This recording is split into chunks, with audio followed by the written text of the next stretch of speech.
Uttarakhand film नीति 2024 के जरिए फिल्म शूटिंग को बढ़ावा दिया जा रहा है। साथ ही नई फिल्म नीति में क्षेत्रीय फिल्मों की शूटिंग पर 2 करोड़ रुपए तक की सब्सिडी दी जा रही है। इसी कड़ी में उत्तराखंड की पहली जौनसारी फीचर फिल्म मेरे गांव की बाट बनकर के तैयार हो गई है, जिसका आज मुख्यमंत्री पुष्कर सिंह धामी ने प्रोमो और पोस्टर भी लॉन्च किया। इस दौरान सीएम धामी ने कहा कि राज्य सरकार क्षेत्रीय संस्कृति को बढ़ावा देने के लिए आंचलिक फिल्मों के निर्माण और प्रचार प्रसार में पूरा सहयोग दे रही है। दरअसल आज मुख्यमंत्री आवास में सीएम पुष्कर सिंह धामी ने पहली जौनसारी फिल्म मेरे गांव की बाट का प्रोमो और पोस्टर लॉन्च किया है। इस मौके पर उन्होंने कहा कि राज्य गठन के बाद अब पहली जौनसारी फीचर फिल्म बनकर तैयार है।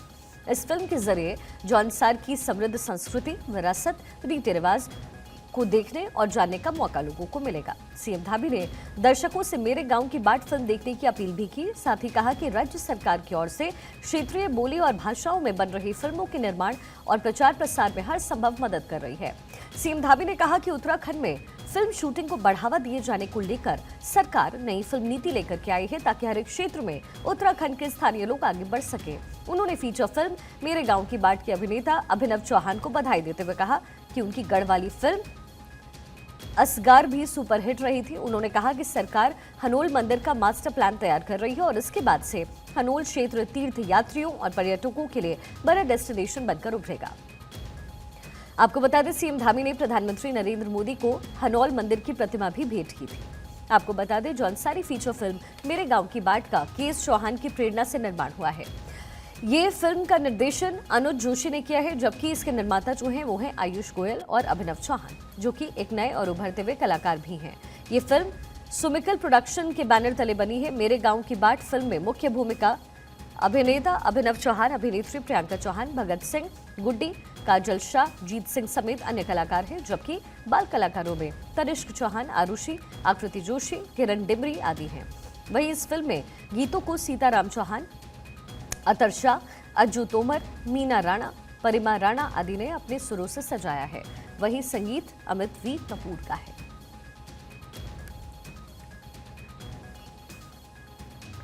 निर्माणाधीन देहरादून दिल्ली एक्सप्रेसवे का आज मुख्यमंत्री पुष्कर सिंह धामी ने निरीक्षण किया और इस दौरान उन्होंने देहरादून में संबंधित विभाग के अधिकारियों को जरूरी दिशा निर्देश दिए हैं। साथ ही एक्सप्रेसवे के निर्माण में इस्तेमाल हो रही आधुनिक तकनीकों और पर्यावरणीय सुरक्षा उपाय के बारे में भी अधिकारियों को जानकारी उनसे ली।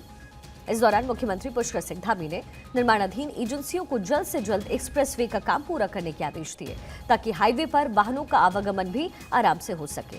आपको बता दें, देहरादून दिल्ली एक्सप्रेसवे में एशिया का सबसे बड़ा वाइल्ड लाइफ कॉरिडोर भी बनाया गया है, जो कि वन जीवियों की सुरक्षा और उनकी आवाजाही को मुक्त और पूर्ण तरीके से सुरक्षित बनाएगा। देहरादून से दिल्ली का एलिवेटेड रोड का काम अंतिम चरण पर है और इसकी फिनिशिंग का काम चल रहा है। कुछ स्थानों पर अंतिम चरण में काम है और जैसे ही ये पूरा होगा तो ये बहुत सुविधाजनक हो जाएगा। देहरादून से दिल्ली का जो सफर है वो मात्र 2.5 घंटे, अधिकतम 3 घंटे में जो है पूरा किया जा सकेगा और लोगों का आना जाना बड़ा सुगम होगा, सरल होगा। ये एलिवेटेड रोड, इसमें बिजली के काम, अन्य काम अभी चल रहे हैं और मैंने भी आज इसका निरीक्षण किया है। सभी को जो सड़क बनाने वाले इंजीनियर हैं उन सभी को कहा है कि तत्काल जो जरूरी काम होने हैं उनको पूरा कराकर सड़क चालू करने की दिशा में काम बढ़ाया जाए। भारतीय जनता पार्टी के अध्यक्ष जेपी नड्डा और गढ़वाल सांसद अनिल बलूनी का जन्मदिन है आज, जिसको लेकर के कैबिनेट मंत्री प्रेमचंद अग्रवाल ने त्रिवेणी घाट पर पार्टी अध्यक्ष जेपी नड्डा और अनिल बलूनी के स्वास्थ्य एवं दीर्घायु होने की कामना करते हुए बीजेपी कार्यकर्ताओं के साथ गंगा आरती की और उनके सुख शांति मां गंगा से मांगी। जब से उन्होंने अध्यक्ष की अपनी कुर्सी संभाली या अध्यक्ष का दायित्व संभाला, तब से लगातार नए आयाम भारतीय जनता पार्टी छू रही है। तो ऐसे व्यक्तित्व के धनी हमारे आदरणीय नड्डा साहब को मैं अपने कार्यकर्ताओं की तरफ से, अपनी तरफ से, पूरे उत्तराखंड वासियों की तरफ से बहुत बधाई दे रहा हूँ। साथ में हमारे जो सांसद हैं अनिल बलूनी जी, उनका भी जन्मदिन है। उनके लिए भी हम लोग प्रार्थना कर रहे हैं भगवान से कि उनको स्वस्थ रखे, दीर्घायु रखे, शतायु रखे। पहाड़ों की रानी मसूरी से सटे हुए धनौल्टी विधानसभा के पर्यटक ग्राफे साथ बड़े ही धूमधाम और उत्साह के साथ बग्वाल मनाई गई है। ग्रामीण महिलाओं ने अपनी पारंपरिक वेशभूषा के साथ ढोल की स्थापना पर नृत्य किया और इस मौके पर ग्रामीणों ने घर में विभिन्न प्रकार के पकवान भी बनाए, जिसमें स्वानले, पकौड़े और चूड़ा बनाई जाती है, जिसको ग्रामीण एक दूसरे के घरों में बुलाकर खिलाते हैं। आपको बता दें कि सबसे पहले गांव के युवा जंगल से घास लाते हैं, उसके बाद जिस घर के ऊपर घास का रस्सा रखा जाता है, उस घर की महिलाओं द्वारा घास लाने वाले युवाओं की पूजा की जाती है। पूजा करने के बाद एक ढेमसिया बनाया जाता है, जिसको ग्रामीण ढोल की थाप पर रासो नृत्य कर जलाते हैं। उसके बाद ग्रामीण उसे घास का एक लंबा रास्ता बनाते हैं, जिसको गांव की महिलाएं, पुरुष और बच्चों के साथ पर्यटक भी इस घास के रस्से को खींचकर दिवाली का आनंद देते हैं। पहाड़ी बग्वाल है, उसकी मान्यता यह है कि जो देश भर में दीपावली मनाई जाती है, देश भर के दीपावली के 1 महीने बाद पहाड़ी बग्वाल होती है। और मान्यता यह है कि जो भगवान श्री राम जब अयोध्या में वापस आए थे वनवास से, तो पहाड़ के क्षेत्रों में यह सूचना 1 महीने बाद मिली। तो 1 महीने बाद जब सूचना मिली तो उसी के उल्लास में, उमंग के साथ ये दीपावली मनाई जाती है, जिसे पहाड़ी बग्वाल हम कहते हैं। और एक 5-6 दिनों का एक सेलिब्रेशन है। अस्के जो हमारे एक पहाड़ी डिश है, वहाँ से शुरू होकर के इसके एक दिन अस्के बनते हैं, एक दिन पकोड़े बनते हैं, फिर जिसमें बराज होता है, एक बड़ी भांड, एक छोटी भांड है। आज छोटी भांड का उत्सव है। इस तरह से 5 दिन का लगातार एक उत्सव है। मैं कह सकता हूँ कि संस्कृति से जुड़े रहने का मौका है। पहाड़ी जो बग्वाल होती है हमारे पहाड़ों में, ये बहुत पुरानी प्रथा है और हमारे पूर्वजों से मनाई जा रही है। और इसमें ये जो दीपावली होती, दीपावली के ठीक 1 महीने बाद ही ये पहाड़ी बग्वाल होती है। और इस पहाड़ी बग्वाल में हमारी एक भांड होती है, ये 2 भांड होती है, बाकी जगह एक होती है। हमारे गांव में 2 भांड होती है, बड़ी और छोटी। और उसको बड़े उत्सव के साथ बावई घास है उससे बनाया जाता है। और उसको रात भर उत्सव मनाओ के घर के ऊपर एक उसको शुभ माना जाता है, घर के ऊपर रखा जाता है। मसूरी के नगर पालिका परिषद सभागार में स्वच्छ भारत अभियान को लेकर के बैठक का आयोजन हुआ, जिसमें निर्णय लिया गया कि शहर के सभी शौचालय को स्वच्छता मिशन 2024 के अंतर्गत चकाचक अभियान चलाया जाएगा। वहीं पर शौचालय संचालकों को निर्देशित किया गया है कि स्वच्छ भारत अभियान के मानकों के मुताबिक शौचालय का रखरखाव किया जाए। स्वास्थ्य अधिकारी डॉक्टर आभास सिंह ने बताया कि स्वच्छ सर्वेक्षण 2024 की तैयारी को लेकर आज बैठक आयोजित की गई है, जिसमें नगर पालिका द्वारा शौचालय के लिए चकाचक अभियान चलाया जा रहा है। और भारत सरकार स्वच्छ सर्वेक्षण अभियान की टीम भी मसूरी पहुंचने वाली है, जिसको लेकर तैयारी की जा रही है। इस मौके पर नगर पालिका के अधिशासी अधिकारी रंजीत डोबरियाल ने कहा है कि सभी विभागों को आपसी तालमेल बनाकर के कार्य करने के निर्देश दिए गए। इसमें सर 2 चीज़, एक चकाचक अभियान हमारा 2024 चल रहा है तथा स्वच्छ सर्वेक्षण 2024 की टीम भी आने वाली है, जिसमें मेनली फोकस हमारे शौचालय की साफ़ सफाई से संबंधित है। उसी के संबंध में आज बैठक आयोजित की गई थी। इसमें सर 23 शौचालय हैं टोटल, जो हमने तीसरी पार्टी को दिया हुआ है संचालन के लिए, तो हमने उनको भी बुलाया हुआ था। और जिस जगह पे भी, जिस टॉयलेट में भी उनके अनुबंध की शर्तों के अनुरूप उनके द्वारा कार्य नहीं किया जा रहा है, वह उनको अवगत कराया गया है। और भविष्य में सारे अनुबंध की शर्तें पूरी की जाए, यह सुनिश्चित किया जाएगा नगर पालिका की तरफ से। बैठक में निर्णय लिए गए हैं कि स्वच्छ भारत के जो मानक हैं उनके अनुसार टॉयलेट का संचालन किया जाए। और जो टॉयलेट के लिए जो ठेकेदार है, उन्होंने जो कॉन्ट्रैक्ट साइन किया है कि टॉयलेट में किस तरीके की व्यवस्था वो दी जाएगी, उनको बताया गया है कि वो उनका अनुपालन सुनिश्चित करना वो करें। कुछ दिनों पहले अपने सोशल मीडिया पर, अखबारों में या फिर टीवी पर भी एक न्यूज़ आपने ज़रूर देखी होगी कि एक लापता व्यक्ति चमत्कारिक रूप से अपने परिवार से फिर से मिला। 31 साल बाद खोया हुआ बेटा अपने परिवार से मिलता है।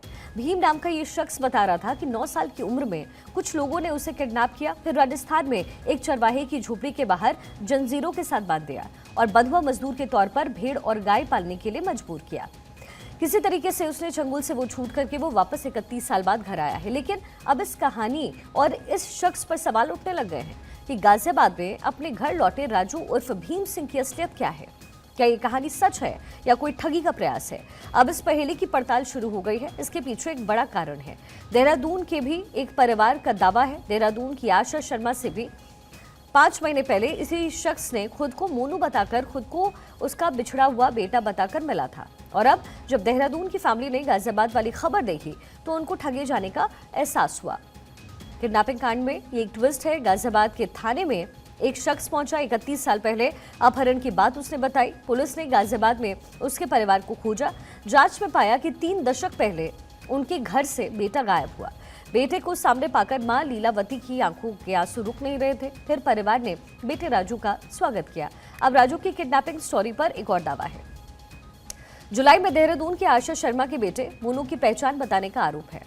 मोनू ने वही कहानी देहरादून में भी बताई, सिर्फ नाम बदला। उत्तराखंड में बुजुर्ग माता पिता ने मोनू को अपना बेटा माना था। 21 नवंबर 2024 को मोनू नौकरी खोजने निकला। 26 नवंबर को मोनू गाजियाबाद में अपना नाम राजू उर्फ भीम बताने लगा।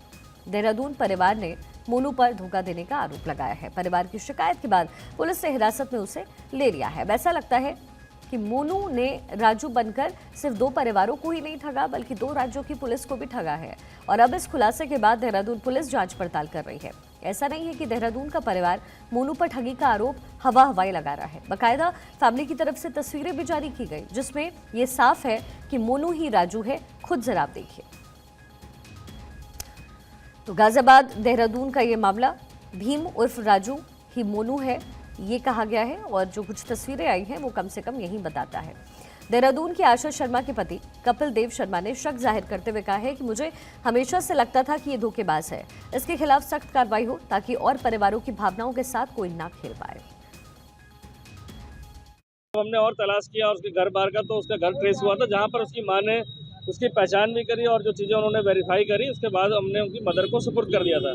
अभी हाल फिलहाल ये प्रकरण प्रकाश में आया कि जो लड़का जो यहाँ हमने सुपुर्द किया था वह गाजियाबाद में भी ऐसे ही मिला और उसने अपना नाम भीम बताया और बताया कि वही स्टोरी बताई जो यहाँ पर बताई थी, और वहाँ भी अपने पेरेंट्स की पहचान करने की कोई बात बताई है। क्योंकि ये मामला 2 प्रदेश का है, मामला संज्ञान में आ गया। हमने भी अपनी एएसटी टीम को बताया कि उनसे संपर्क करें और इससे सही चीज़ की जानकारी करें कि एक्चुअल में पूरा प्रकरण क्या है, जिससे कि आगे कोई भ्रम की स्थिति पैदा ना हो। उन्होंने भी बोला कि ये तुम्हारा ही बेटा हो सकता है, और फिर शाम को उसे मिलाया। जब गया था ये ढूंढने हमें घर ढूंढने गया था, तो शाम को फिर मुझे बुलाया, तो ये देख लीजिए। फिर उसने हाथ पैर जोड़े कि हमने ऐसे हाथ पैर तोड़ दिए, मुँह का जबड़ा तोड़ दिया। फिर उन्होंने लिखा पढ़ी करी, फिर वो साइन करके फिर भेज दिया था इसे। हालांकि ये पहला केस नहीं है। इसी साल फरवरी में ही एक और ऐसा ही मामला सामने आया। फरवरी में खबर आई कि 22 साल पहले गायब हुआ बेटा अरुण जब अमेठी में अपने घर सन्यासी पहुंचा तो सबकी आंखें झलक पड़ी। घर वालों की कोशिश थी कि बेटा किसी तरीके से साधु का जीवन छोड़कर गृहस्थ जीवन में वापस आ जाए। पहले तो कथित बेटे ने इनकार कर दिया और बाद में घर वापस लौटने के लिए फोन करने लगा। बेटे ने घर वापस लौटने के एवज में मठ को 10 लाख से अधिक की रकम चुकाने की शर्त बताई। तब जाकर के खुलासा हुआ कि ये पूरी कहानी झूठी थी और अरुण नहीं बल्कि इसका असली नाम नफीस था। गुंडा का नफीस कई जगहों पर ठगी कर चुका था और इसके कई सारे फोटोज और वीडियो सोशल प्लेटफॉर्म पर पहले भी वायरल थे। कई लोगों ने पहले भी इसकी शिकायत की। खुलासा हुआ कि इसी नफीस का ही एक भाई साल 2021 में मिर्जापुर के एक घर पहुंचा। यहाँ का एक लड़का कई साल पहले लापता हुआ था। नफीस के भाई ने इस दौरान खुद को गायब हुआ बेटा बताया और ठगी की। अब ठीक उसी पैटर्न पर गाजियाबाद और देहरादून का ये फर्जी किडनैपिंग कांड भी सामने आया है, जो कि सतर्क करने वाला है। एक बार खुद सोचिए, जब पुलिस ही इस फ्रॉड की बात नहीं समझ पाई तो आम लोगों को ये समझ पाना कितना उनके लिए कठिन है। इस मामले में एसएसपी देहरादून का कहना है कि युवक की मानसिक स्थिति किस तरीके की है, इसका पता लगाने का प्रयास भी किया जा रहा है। हालांकि हर एंगल पर अब पुलिस बारीकी से इन्वेस्टिगेशन कर रही है। पर्यटन नगरी मसूरी में क्रिसमस के आगमन से पूर्व दिसंबर माह के पहले सप्ताह के रविवार में गिरजाघरों में एडवेंट संडे को धूमधाम से मनाया गया। इस दौरान विशेष प्रार्थना सभा का आयोजन होता है। मॉल रोड स्थित सेंट्रल मेथोडिस्ट चर्च में प्रातः से ही विशेष प्रार्थना सभा का आयोजन हुआ, जिसमें शहर के ईसाई समुदाय के लोगों ने भी हिस्सा लिया और विश्व शांति के लिए कामना की। और इस दौरान कैंडल जलाकर प्रभु यीशु मसीह के भजन भी गाए गए और उनके जीवन के बारे में विस्तृत रूप से जानकारी दी गई। इस मौके पर चर्च के पास्टर रेवरेंड विवेक सिमोन ने बताया है कि ईसाई समुदाय के लिए ये बहुत बड़ा पर्व होता है और इसे बहुत ही धूमधाम के साथ मनाया जाता है। इस मौके पर प्रेम सिंह ने कहा कि सदियों से क्रिसमस का पर्व मनाया जाता है और क्रिसमस की तैयारी को लेकर ईसाई समुदाय के लोग नए पकवान और घरों को सजाना शुरू कर देते हैं। प्रभु यीशु मसीह की खुशियों को मनाने के लिए क्रिसमस की तैयारियां हम लोग करते हैं।